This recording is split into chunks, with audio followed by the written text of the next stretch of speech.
Hello and welcome to the Fact or Fiction Corner, where we explore, where we debate. Is Jonah fact or fiction? So in this video, we're going to explore how some people believe that the story is intended to be a parable. Now, most Christians, pretty much all Christians agree that there are some parables, i.e. there are some fictional stories in the Bible. Jesus tells many fictional stories with a deep meaning. For example, the parable of the Good Samaritan, the parable of the lost son, the lost coin, the lost sheep. The list goes on. There's also a couple of examples of parables in the Old Testament. So, is Jonah meant to be read as a real story that actually took place? Or is it meant to be read as a parable, a fictional story? Well, let's turn to Jonah and see if there are any clues. Does it begin with a phrase like once upon a time? Jonah begins by saying, "The word of the Lord came to Jonah, son of Amittai."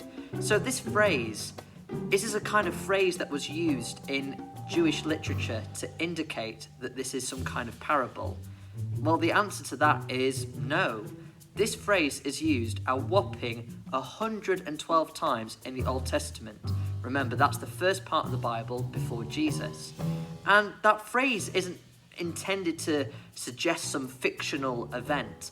It is used to say that God has given his message to someone, and that message is meant to be trusted as if it is true. So that indicates that Jonah is not meant to be read as some parable. It wouldn't begin with a phrase like this. It's not like once upon a time there were 3 little pigs, for example. We also know that Jonah was a historical person that existed. We read about him in 2 Kings chapter 14 verse 25.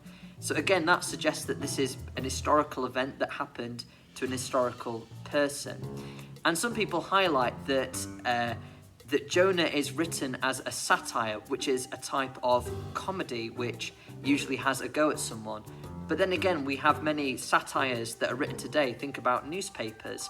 They're often satirical, maybe making fun of famous people. But that doesn't mean that they are fictional just because it's a part of the satire genre. And another reason why I believe this is historical is that Jesus refers a few times to Jonah. He refers to Jonah being in the belly of a big fish. He also refers to the Ninevites and when they said sorry. So, if I believe that Jesus is the Son of God, and if Jesus said that these events are true and that they actually happened, then I'm inclined to believe that this really happened. But come on it, do I really believe that a man was alive in a big fish for 3 whole days? Do I believe that the wicked city of Nineveh turned to God and repented and made their animals wear sackcloth and fast?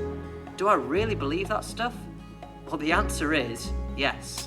And we're going to be exploring that in these fact and fiction sessions over the next few videos. So come join me on this journey with Jonah.